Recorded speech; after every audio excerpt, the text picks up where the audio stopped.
오늘 우리에게 주시는 말씀 사도행전 에베소서입니다. 에베소서 2장 1절에서 10절 말씀.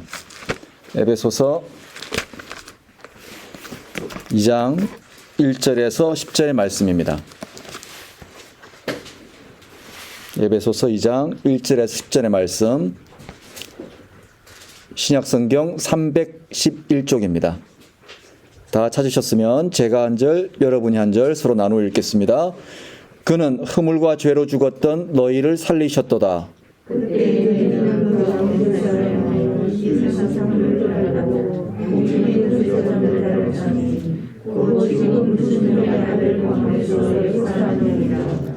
전에는 우리도 다 그 가운데서 우리의 육체의 욕심을 따라 지내며 육체와 마음에 원하는 것을 하여 다른 이들과 같이 본질상 진노의 자녀이었더니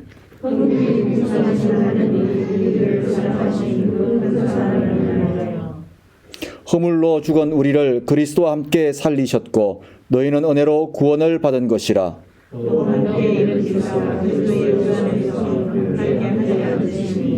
이는 그리스도 예수 안에서 우리에게 자비하심으로써 그 은혜의 지극히 풍성함을 오는 여러 세대에 나타내려 하심이라.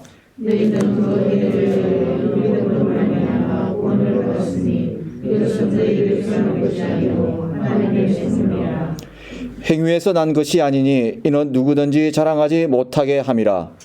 우리는 그가 만드신 바라 그리스도 예수 안에서 선한 일을 위하여 지으심을 받은 자니 이 일은 하나님이 전에 예비하사 우리로 그 가운데서 행하게 하려 하심이니라. 아멘.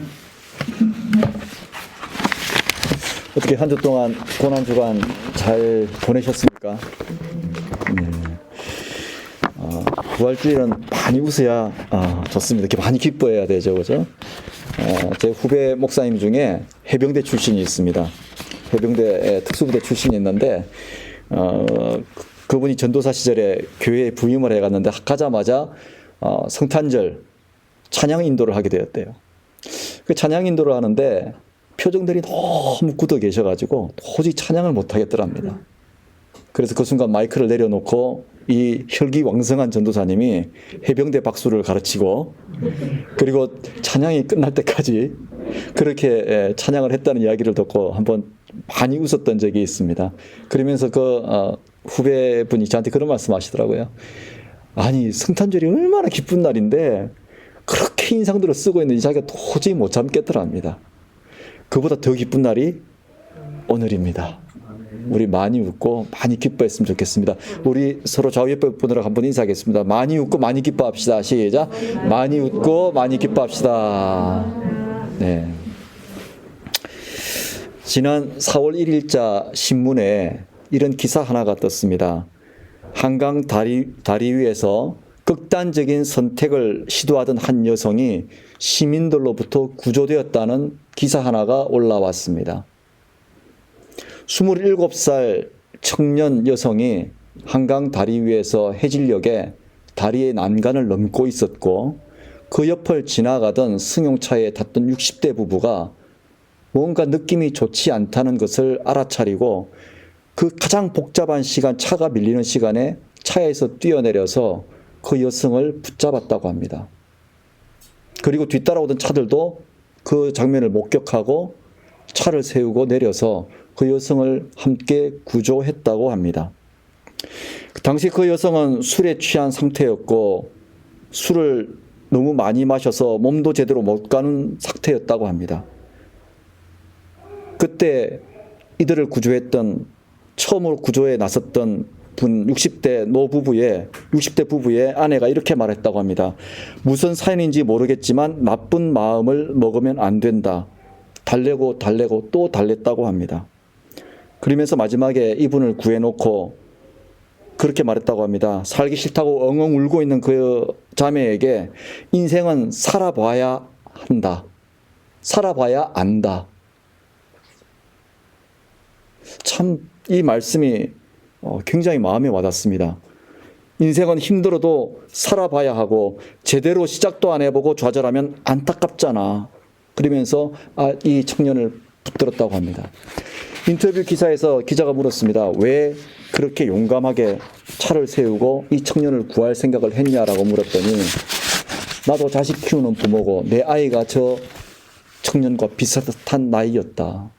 만약 그 자매를 구하지 못했다면 평생 삶의 트라우마로 남았을 것이다 라고 인터뷰에서 말을 했습니다. 이 청년을 보고도 지나쳤을 수도 있는데 놓치지 않았던 60대 부부, 그 구조로 이 청년은 다시 사는 삶을 얻게 되었습니다. 인생은 힘들어도 살아봐야 한다는 말이 가슴에 참 많이 와닿습니다. 죽음의 끝자락에서 다시 사는 생명의 의미를 우리에게 시사해 준다고 해도 과언이 아닐 것입니다. 우리는 1년 중에 우리 그리스도인들은 가장 중요한 두 절기가 있습니다. 성탄절과 부활절입니다. 성탄절은 아기 예수님으로 오신 하나님, 말씀이 육신이 되어 우리에게 오신 그 예수님을 기뻐하는 날이라면, 부활절은 십자가에서 죽으시고 무덤에 묻히신 그 예수님이 다시 살아나시는 그 예수님을 기뻐하는 날입니다. 죽음에서 생명으로 다시 오신 예수님을 환영하는 날입니다. 부활하신 예수님을 통해 우리 역시 하나님 나라에서의 부활을 소망하고 꿈꾸는 날입니다. 그런데 우리가 분명히 알아야 할 것은 부활이란 육신의 몸이 죽어서 다시 사는 것을 의미하는 것이 아니라는 사실입니다. 종종 우리는 부활을 그렇게 오해합니다. 내가 죽어서 내 몸과 내 뼈와 내 혈관과 모든 장기가 다시 재생될 것이다. 그것이 부활이다라고, 부활의 전부라고 생각하는 분들이 있습니다. 그러나 그렇지 않습니다. 성경에서 말씀하는 부활의 의미는 하나님 나라에서 다시 사는 것을 의미합니다. 하나님 나라에서 다시 산다는 것은 두 차원으로 구분할 수 있는데, 1차적으로는 예수 그리스도를 믿음으로 말미암아 이 땅에서 새로운 차원의 삶을 살게 되는 것, 이게 부활의 1차적 의미요. 부활의 2차적 의미는 그 연장선상으로서 하나님 나라에서 다시 사는 것을 의미합니다. 저 천국에 올라가 하나님과 함께 다시 사는 삶을 의미합니다. 그렇기 때문에 우리가 놓치지 말아야 할 것은, 부활은 육신의 죽음 이후에만 국한되는 것이 아니라 예수님을 나의 구주요 주님으로 믿음으로 말미암는 그 순간부터 시작된다는 사실입니다. 얼마나 놀라운 은혜인지 모르겠습니다. 지금 함께 예배드리는 저와 여러분이 부활의 삶을 살고 있는 것입니다. 미래에 이루어질 소망이 아니라 지금 이루어진 소망이라는 사실입니다. 우리 좌우 옆에 분들하고 한번 인사할까요? 알고 보니 다시 사셨군요. 시작. 알고 보니 다시 사셨군요. 그래서 성경은 예수 그리스도를 믿기 이전에 우리에 대해서 살아있다고 말씀하지 않습니다. 어떤 상태에 놓여있던 인생이었다고 말씀합니까? 다 함께 1절에서 3절의 말씀 다시 한번 읽겠습니다. 1절에서 3절의 말씀 시작. 그는 허물과 죄로 죽었던 너희를 살리셨도다. 그때에 너희는 그 가운데서 행하여 이 세상 풍조를 따르고 공중의 권세 잡은 자를 따랐으니 곧 지금 불순종의 아들들 가운데서 역사하는 영이라. 전에는 우리도 다 그 가운데서 우리의 지내며 육체와 마음이 원하는 것을 하여 다른 이들과 같이 본질상 진노의 자녀이었더니, 오늘 1절에서 3절의 말씀을 보면 동사들이 전부 과거형 동사를 사용하고 있습니다.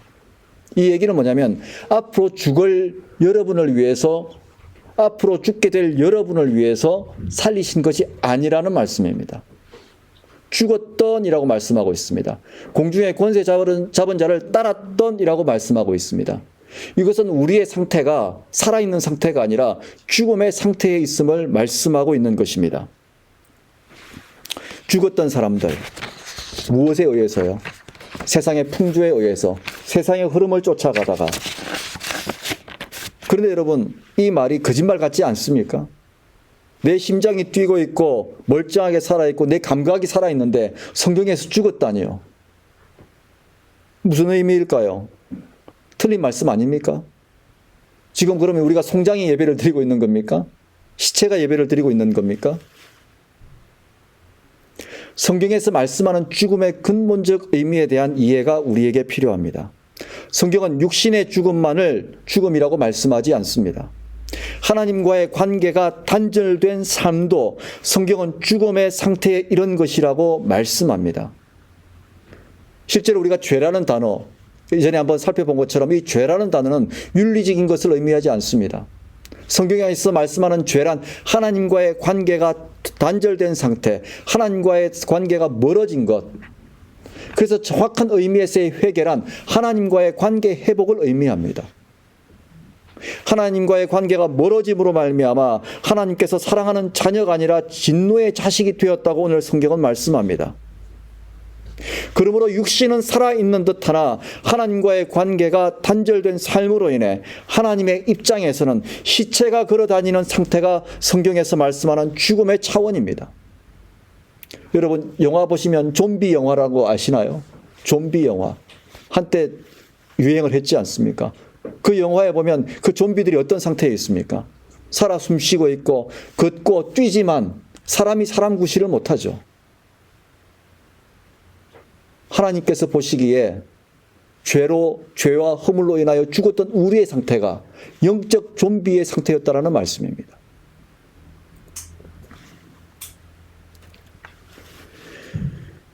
그러므로 죽음의 원인은 하나님과 멀어지는 죄입니다. 그 죄의 결과가 살아있으나 죽어있는 사망입니다. 누가 이렇게 죽어있다고 말씀합니까? 로마서 5장 12절의 말씀에 보면 그러므로 한 사람으로 말미암아 죄가 세상에 들어오고 죄로 말미암아 사망이 들어왔나니 이와 같이 모든 사람이 죄를 지었으므로 모든 사람이 하나님과 멀어졌으므로 사망이 모든 사람에 이르렀느니라. 예외가 없다고 말씀합니다. 창세기 1, 2, 3장에 보면 아담과 하와의 죄로 말미암아 육신의 죽음이 우리에게 허락되었고 또 그들의 후손의 죄로 말미암아 우리에게 영적인 죽음이 다가왔습니다. 하나님의 관점에서는 분명 허물과 죄로 인하여 죽음에 이미 도착한 사람들이 저와 여러분입니다. 이 사실을 깨달은 사도 바울이 로마서 7장 24절에서 자신에 대해 어떻게 탄식하고 있습니까? 오라 나는 곤고한 사람이로다. 이 사망의 몸에서 누가 나를 건져내랴. 삶의 실체를 깨달은 사람만이 고백할 수 있는 탄식입니다. 여러분 이런 탄식 한번 해보신 적 있으신가요? 누가 이 지옥 같은 삶에서 누가 이 죽음과 같은 삶에서 나를 건져내랴. 누가 허물과 죄로 인하여 죽음에 이른 우리를 이 죽음의 골짜기에서 건져낼 수 있을까요? 죽음은 우리가 주관할 수 없는 것입니다. 삶과 죽음은 우리의 영역을 벗어난 것입니다. 우리의 힘, 사람의 힘과 능력으로는 절대 해결할 수 없는 하나님의 절대적 영역이 죽음의 영역입니다. 생명을 주관하시는 하나님, 그 하나님이 아니고서는 다시 생명을 얻을 수 없는 상태가 죽음입니다. 그런데 하나님께서 당신을 거부한 진노의 자녀들, 허물과 죄로 인하여 죽음의 상태에 이른 인생들을 놀랍게도 다시 살리시기로 작정하셨습니다. 죽음의 상태에 내버려 둠으로 멸망의 심판을 통해 영원한 죽음 가운데 내버려 두지 않으시기로 결심하신 것입니다. 예수 그리스도를 죽음으로 내몰았던 저와 여러분, 우리를 죽음에서 살리시기로 작정하셨던 이 하나님, 그 하나님이 놀랍지 않으세요? 그 하나님이 대단하지 않으십니까? 그 하나님을 생각하면 우리 마음에 어떤 감격이 찾아오고 있는지 언제 한번 느껴보셨는지요? 우리를 살리시기 위해 하나님께서 어떻게 하셨습니까? 다 함께 4절에서 6절의 말씀 함께 읽겠습니다. 4절에서 6절의 말씀 시작. 긍휼이 풍성하신 하나님이 우리를 사랑하신 그 큰 사랑을 인하여 허물로 죽은 우리를 그리스도와 함께 살리셨고 너희는 은혜로 구원을 받은 것이라. 또 함께 일으키사 그리스도 예수 안에서 함께 하늘에 앉히시니. 아멘. 죄와 허물로 죽은 우리를 살리시기로 작정하신 하나님. 그런데 한 가지 문제가 있었습니다. 하나님은 어떤 분일까요? 하나님의 성품 중에서 가장 중요한 성품 두 가지가 있는데 그 두 가지가 무엇입니까? 사랑과 긍휼이 풍성하신 하나님이시지만 동시에 정의와 공의의 하나님이시기 때문에 죄의 문제는, 허물의 문제는 그냥 넘어갈 수 없는 문제입니다.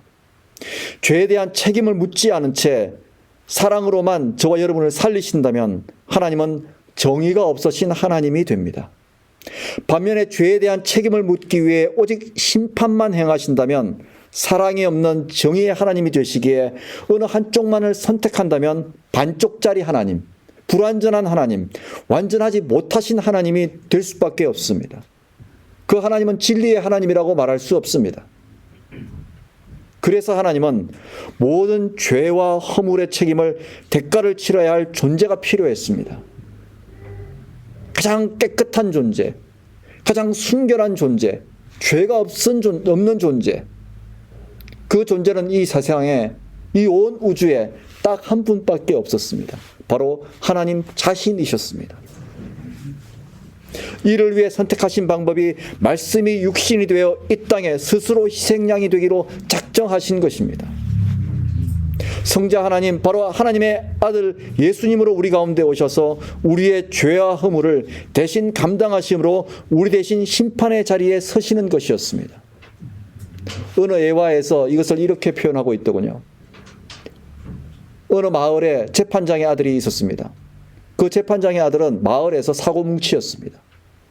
근데 그 아들이 마침내 살인을 저지르고 아버지가 관할하는 법정에 서게 되었습니다. 아버지는 어떻게 판결을 내려야 될까요? 사랑하는 아들이 죄수가 되어서 그 마을법에 따르면 사형에 해당하는 죄를 지어서 아버지 앞에 서게 되었습니다. 아버지는 어떤 판결을 내려야 될까요? 여러분은 어떤 판결을 내리시겠습니까? 재판이 시작됩니다. 아들의 죄를 들은 아버지가 법정에서 선고를 내립니다. 사형. 그리고 아버지가 재판장에서 일어나자마자 법복을 벗고 아들 옆에 섭니다. 그리고 말합니다. 이 아들을 잘못 키운 내가 죽어야 할 사람입니다. 그리고 아들 대신 죽겠다고 나섰습니다. 이 예화에서 보여주듯이 우리 하나님이 바로 그렇게 하셨습니다. 죽음의 심판인 소멸을 넘어 사랑으로 다시 살리시는 하나님의 자비를 드러내십니다. 우리를 다시 살리시기 위해 무덤에 머물러 계시던 예수님을 다시 살리셨습니다. 이에 대해서 로마서 6장 4절과 5절은 이렇게 말씀합니다.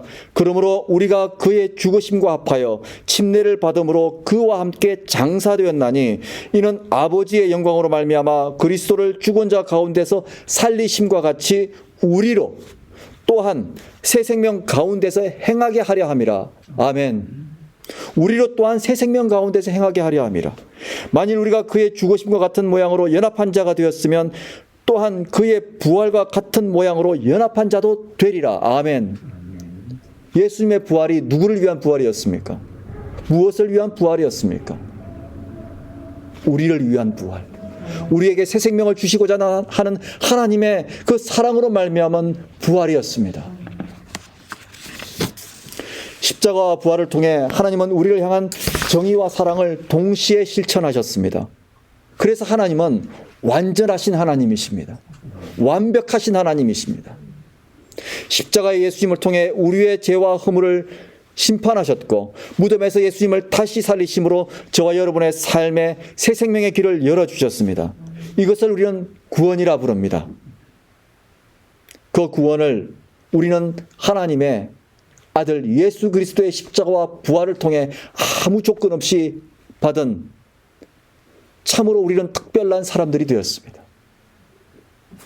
하나님은 왜 우리에게 이런 새 생명을 주셨을까요? 무엇 때문에 새 생명을 주셨을까요? 퀴즈 한번 또 내볼까요? 1번 이뻐서, 2번 쓸모가 있어서, 3번 계획하신 목적이 있어서. 정답은요? 세 개 다. 맞습니다. 세 개 답니다. 맞습니다. 세 개가 다 정답입니다.